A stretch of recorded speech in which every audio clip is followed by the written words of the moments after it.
Hello students, हम पढ़ रहे हैं हिंदू लॉ। हिंदू लॉ में हिंदू मैरिज एक्ट 1955 जिसको हम कंप्लीट कर चुके हैं और अब हम पढ़ रहे हैं, आगे बढ़ते हैं द हिंदू सक्सेशन एक्ट 1956। ठीक है, इसमें क्या प्रोविजंस हैं? तो जो सबसे पहले जो इसका सबसे इम्पोर्टेंट क्वेश्चन है उसी को डिस्कस कर लेते हैं। ठीक है, इसमें हिंदू सक्सेशन एक्ट में दो तरीके से बताया गया है कि किसी व्यक्ति के मरने के बाद प्रॉपर्टी उसकी किस तरीके से जाएगी। लेकिन इससे पहले मैं बता दूं, जो हिंदू सक्सेशन एक्ट है वो किस किस पर अप्लाई होगा। वो जो हिंदू है उस पर, जो जैन है उस पर, जो सिख है उस पर और जो बुद्धिस्ट है उसके ऊपर। तो हिंदू, जैन, सिख, बौद्ध इन सभी के ऊपर ये हिंदू सक्सेशन एक्ट, यदि उसने जो शादी है अपनी हिंदू लॉ के हिसाब से, हिंदू लॉ के अकॉर्डिंग से की है, तो उसके ऊपर हिंदू सक्सेशन एक्ट अप्लाई हो जाएगा। और अगर उसने कोर्ट में की है तो special marriage act.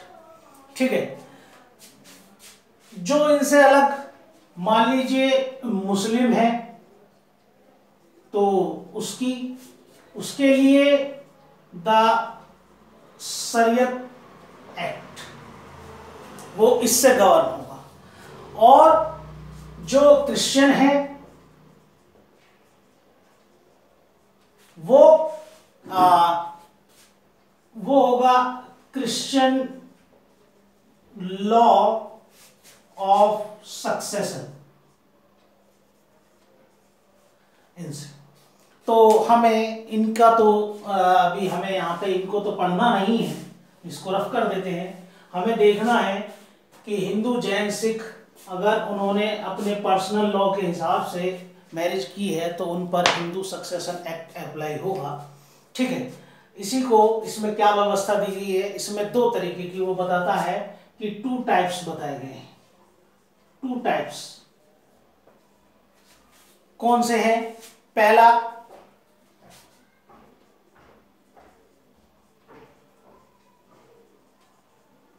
Testamentary succession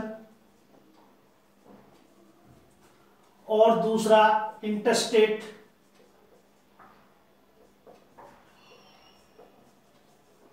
succession. Testamentary succession, interstate succession. ठीक है, टेस्टामेंट्री सक्सेशन क्या है?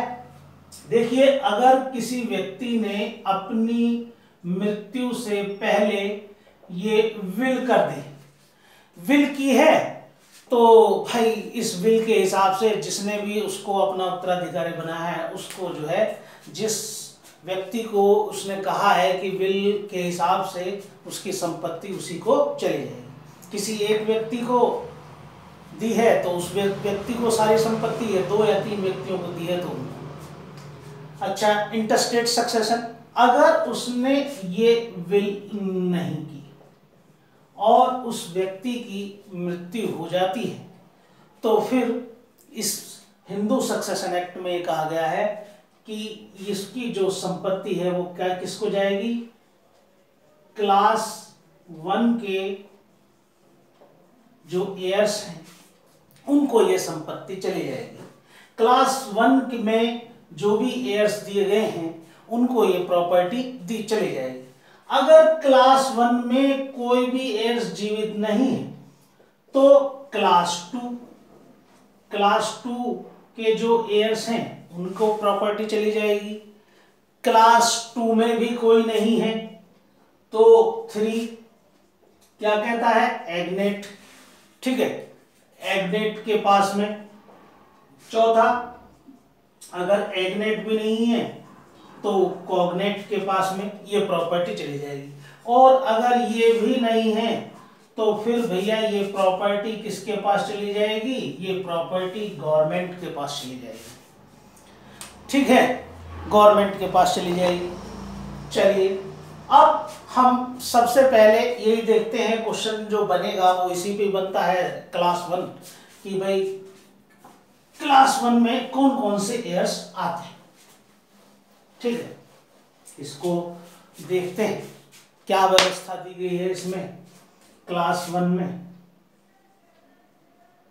क्लास 1 में ये कहा गया ये कोई पर्सन है, ठीक है, मेल पर्सन है, पर्सन है मेल पर्सन है, और इसकी मृत्यु हो गई।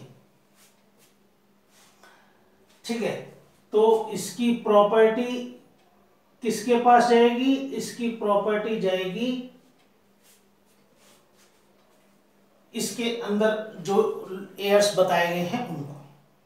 तो पहले जो क्लास 1 में 12 एयर्स की व्यवस्था थी, 12 थे, और बाद में 2005 के बाद में ये अब कितने हो गए, ये 16 हो गए, यानी कि 4 एयर्स हमने जो है और बढ़ा दिए।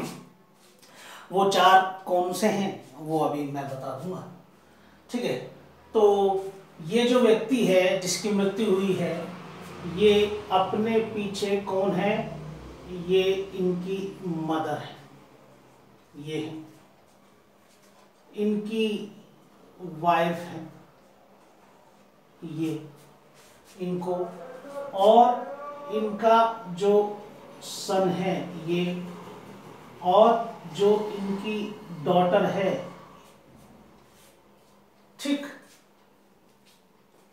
इनको बताया गया है कि ये जो मेल पर्सन है, इसकी मदर, इसकी वाइफ, इसका बेटा और इसकी बेटी, ये हैं, तो इनको ये प्रॉपर्टी चली जाएगी।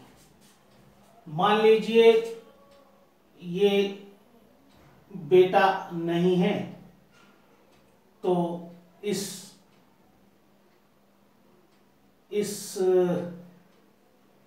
इसके सन को, ठीक है, या सन्स डॉटर को, सन को या सन्स डॉटर को, या फिर इस सन की वाइफ को, इसको। ठीक है, इधर अगर ये नहीं तो इस डॉटर के सन को या इस डॉटर की डॉटर को, इस तरीके से। इसके बाद इस सन्स की वाइफ या इस सन्स के सन को, इस सन्स के डॉटर को, और जो सन्स डॉटर है इस सन्स डॉटर के सन को, या इस सन्स डॉटर को। ये ऐसे प्रॉपर्टी चली जाएगी। ठीक है,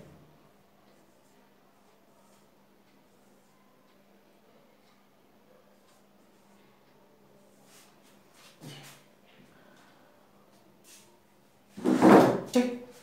इसके बाद यहां पर डॉटर सन,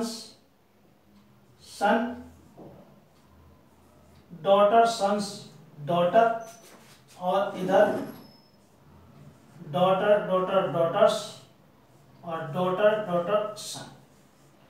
ये 1 2 3 4 5 6 7 8 9 10 11 12 13 14 15 और 16 लोगों को ये जो सन्स डॉटर सन है, ये इसको यहां से हटा देंगे। एक्चुअल में ये क्लास सेकंड में दिया हुआ, क्लास सेकंड में है तो यहां से ये हट जाएगा, ठीक है। और इसी तरीके से जो डॉटर सन्स है ये भी यहां से हट जाएंगी। इसको क्लास सेकंड में रखा गया है इसलिए हम इसको यहां से हटा देंगे। तो ये पहली जो क्लास है क्लास वन के एयर्स की व्यवस्था इसमें की गई है। और इसमें पहले ये 12 थे और ये तीनों 2005 में इनको ऐड किया गया और इसको 2005 में जो है ऐड किया गया। इससे पहले ये 12 थे और 2005 के बाद में ये कितने हो गए हैं, 16 व्यक्ति हो गए हैं। ये क्लास 1 के अंदर इन 16 लोगों को जिक्र किया। अगर इन 16 में से कोई भी व्यक्ति जीवित नहीं है तो ही इस मेल की प्रॉपर्टी क्लास 2 के एयर्स के पास में जाएगी। अदरवाइज इसमें से अगर कोई भी एक भी एयर्स अगर जीवित है तो प्रॉपर्टी क्लास 1 के एयर्स को चली जाएगी, सारी प्रॉपर्टी। मान लीजिए सिर्फ यही जीवित है तो सारी प्रॉपर्टी इसी को मिल जाएगी। इसमें थोड़ा सा कंफ्यूजन रहता है, उसको थोड़ा सा देख लेते हैं, एक दो प्रॉब्लम ले लेते हैं, ठीक है।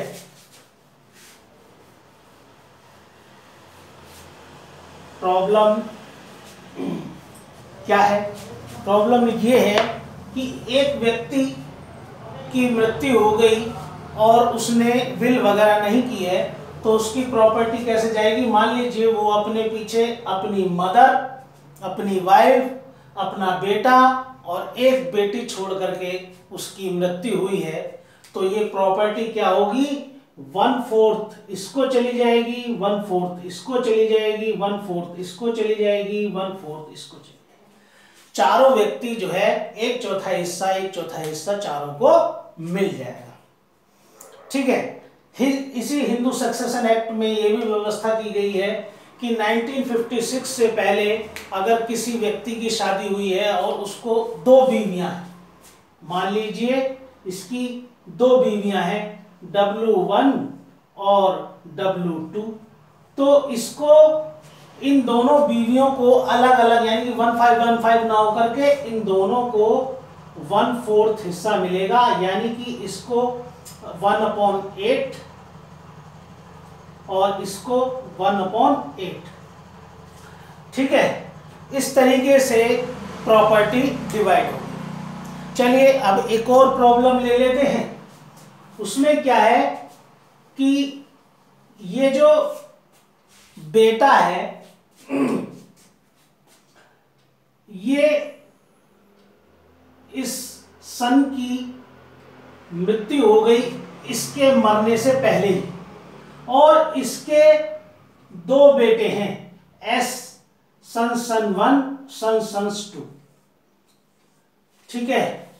अब ये व्यक्ति जो मरा है इसके पीछे कितने लोग हैं, 1 2 3 4 5, तो प्रॉपर्टी 1/5 नहीं जाएगी बल्कि कैसे जाएगी 1/4, और इन दोनों को मान लीजिए ऐसे बढ़ता जाएगा कि ये अगर जीवित होता तो इसको कितना मिलता 1/4, तो इन दोनों को 1/8 और 1/8 इस तरीके से प्रॉपर्टी जाएगी, ठीक है।